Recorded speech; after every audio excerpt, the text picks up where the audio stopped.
ऋषिक अनन्यमाल में चरित्र आता है, गुरुदेव ने कहा संत सेवा से तुम्हें भगवान मिल जाएंगे। प्रारंभ की संत सेवा कैसे करें, पद्धति भी बता दी थी। संतों को साक्षात भगवान का स्वरूप मानो, जब आए उनका चरणामृत उतारो, प्रणाम करो, आरती पूजा करो, भोग प्रसाद जैसे भगवान को ऐसे उनको पवाओ, उनके प्रति भगवत भाव रखो। एक दिन संतों के स्वामी स्वयं आ जाएंगे। ऐसा ही वो करने लगे। किसी दुष्ट चित्त वाले ने देखा कि इनके घर में तो संत वेश में जाने से बड़ा सम्मान मिलता है, भेंट भी मिलती, खाने पीने को भी मिलता है। संत वेश बनाने में 5 मिनट लगते हैं, या तो मोड़ मुड़वा लो, तिलक लगाए, 1 मिनट लगता है।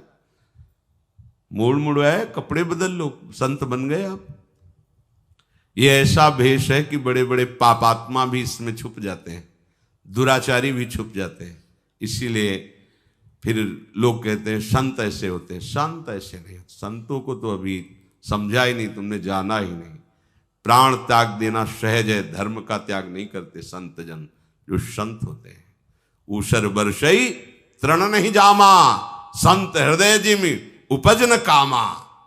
साधु ऐसे, पर यह भेष ऐसा है कि घोर कुमार्गामी भी एक क्षण में इस भेष को धारण कर सकता है।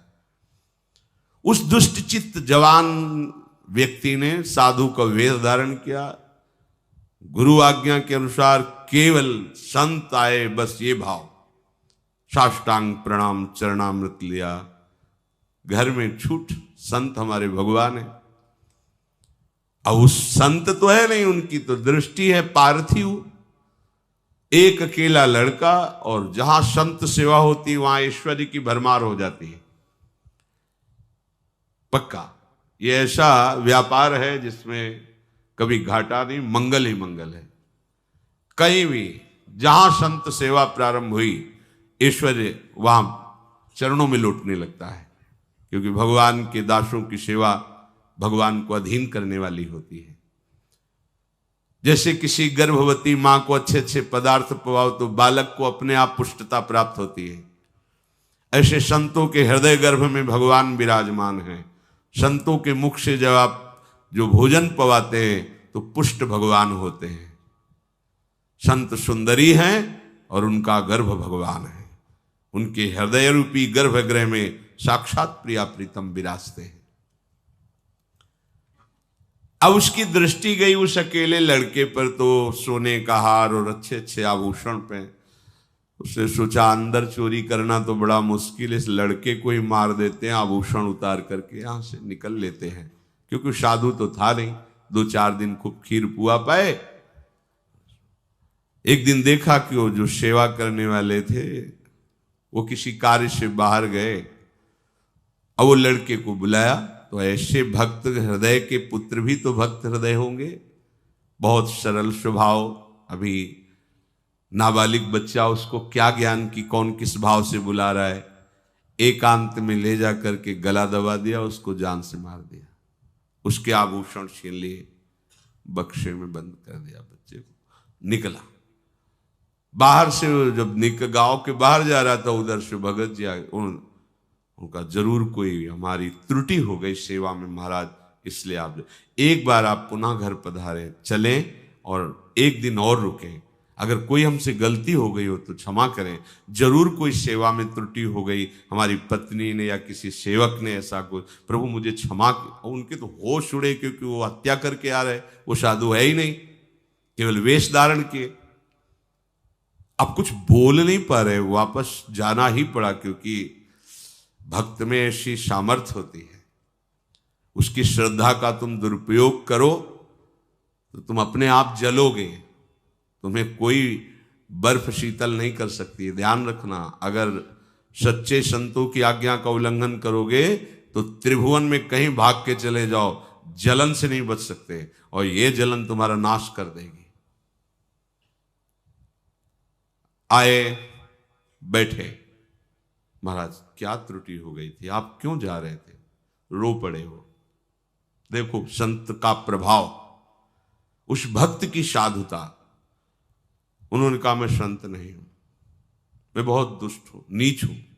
उसका हृदय विकल हो गया, मैं कितना नीच और कितना बिल्कुल साधु नहीं हूं। अभी अभी वेश बनाया 2-4 दिन पहले केवल खाने पीने के लिए, मैं बहुत नीच पापी हूं। भगवान मेरी परीक्षा मत लीजिए, आप मेरे भगवान हैं, संत हैं। नहीं हूं संत, तुम्हारे बच्चे को मार डाला देखो बक्से में, और ये सोना लेके भाग रहा। यह है साधुता का प्रभाव। उस भक्त का प्रभाव अपने आप उसको छुपाने नहीं दे रहा। मुझे दंड दीजिए, मैं नीच हूं। बक्सा खोला, देखा हाँ बालक, उठा के बालक चरणों पे, भगवान परीक्षा मत लीजिए, मेरा बालक है ही नहीं, तो आपका है, मेरा क्या है, मैं तो केवल गुरु आज्ञा पर यहां सेवक रूप से रहता हूं। ये घर गुरुदेव का, परिवार गुरुदेव का, ये आप सब संतों का है। चरणामृत उतारा और कहा मन वचन कर्म से गुरु आज्ञा का पालन करते हैं संतों को मैं भगवान समझता हूं, इसके प्रभाव से बालक जीवित हो जाए। जो चरणामृत डाला, बैठ गया बालक। अब वो मूर्खाधिराज को लगा कि मेरे चरणामृत का बड़ा जोर का प्रभाव है, वहां से पूजा पाठ लेके चल पड़े। बिल्कुल उसके मन, भक्त के मन में बिल्कुल नहीं कि ये साधु नहीं, अपनी दृष्टि है। साधु को साधु ही नजर आता है, दुष्ट को दुष्ट ही नजर आता है। पड़ोस में गए और कहा एक रात रुकना चाहते हैं दूसरे मोहल्ले में, वहीं गांव के। उनको लगा मेरे चरणों का प्रभाव है ये चरणामृत। एक लड़के को मार डाला, दुष्ट स्वभाव, और क्या विचार करेगा। उनके चलने लगे डंडे थप्पड़। उन्होंने कहा तुम जानते नहीं हमारे चरणामृत का प्रभाव, अभी तुम्हारा बालक जी जाएगा। बड़े बुजुर्ग थे, बोले देख लो भाई, चरणामृत धोया गया, बालक का कुछ नहीं हुआ। अब तो और पिटाई शुरू होगा कि उन भगत जी को बुला के पूछ लो कि हमारे चरणामृत का क्या प्रभाव है। ये सूचना उनके पास, वो दौड़ के आए, ये भगवान है, परीक्षा ले रहे हैं। फिर वही संकल्प, मन वचन कर्म से संतों को मैं भगवान मानता हूं, और इसके प्रभाव। तब उनको समझ आया मेरे चरणामृत का प्रभाव नहीं, भक्त का प्रभाव। उसी दिन से वो भगवान का सच्चा संत बन गया। हमारी शरणागति में हमारी कैसी भी परीक्षा हो, हमें खरे उतरना है। वो देख रहा है जगत का जीवन पालन करने वाला। अर्जुन जी जब अभिमन्यु जी का वीरगति को प्राप्त होने की बात तो सह नहीं पाए, विलाप करके रोने लगे। भगवान समझा रहे, नहीं सह पाए। अर्जुन से कहा कि मेरा भी तो भांजा है, कोई अशुभ गति को प्राप्त थोड़ी हुआ, वीर गति को प्राप्त हुआ, ऐसा आपको विलाप करना उचित नहीं है। पर वो एक दिन भगवान जैसे कभी प्रसन्नता होती तो अपने हृदय की बात कहे। भगवान ने कहा मोरत ध्वज जैसा भक्त इस सृष्टि में नहीं है। समय व्यतीत होने पर अर्जुन जी ने कहा प्रभु आप मोरत ध्वज की बात कर रहे हो, आप कभी हमारी भी तो बात किया करो, क्योंकि सखा विभाव है, आपके सिवा हमारा है कौन। भक्त तो हो ही अर्जुन, पर मोरत ध्वज जैसा नहीं। कहा प्रभु क्या कमी है, हम में क्या कमी है। बोले आओ चलते हैं। संत वेश रखा, अर्जुन जी को योग माया से सिंह बनाया, गए भिक्षाम दे, निकले।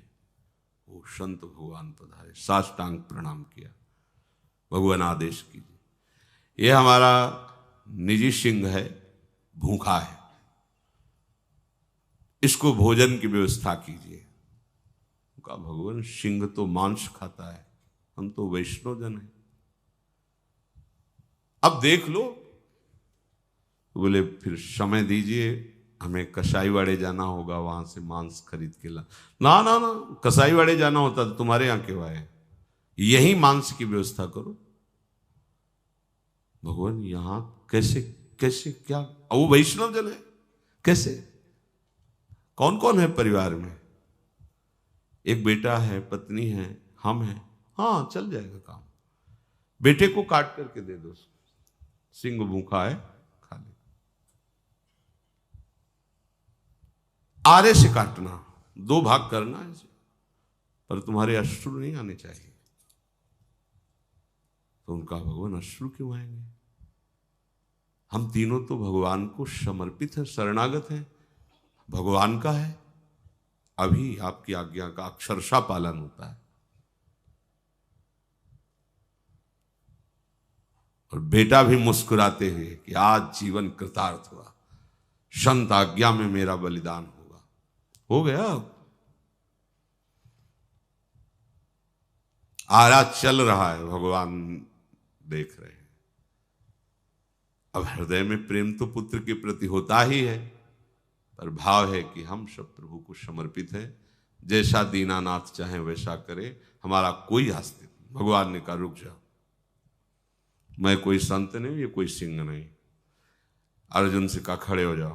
अपने देखा अभिमन्यु मेरा भी भांजा था, वीर गति को प्राप्त हुआ, तो समझाने से भी नहीं समझ रहे थे। देखा इसकी शरणागति, चला दिया आ रहा, वहां कुछ नहीं। अरे जिनके एक संकल्प से अनंत ब्रह्मांडों का सृजन 1 सेकंड में होता, वहां क्या कुछ नहीं, हंसता खेलता बालक। ये कोई छोटी मोटी निष्ठा? तन्वांग मनोभिरमल सोहम तविवाश्रिता, शरीर मन वाणी से मैं आपका हूं कह देना सरल है, आरा चलाना पड़ता है। ये भगवत मार्ग, तब परम पद मिलता। प्रियालाल ऐसे सही, आखिरकार कटेगा तो है ये, जलेगा तो है ये, नष्ट तो होगा ही ना। एक जन्म प्रियालाल के लिए श्रीधाम वृंदावन को अपनी रहनी से व्यतीत करते हुए क्या घाटा लग जाएगा, अंतिम बन जाएगा। जन्म जन्मांतर की भटकन मिट जाएगी।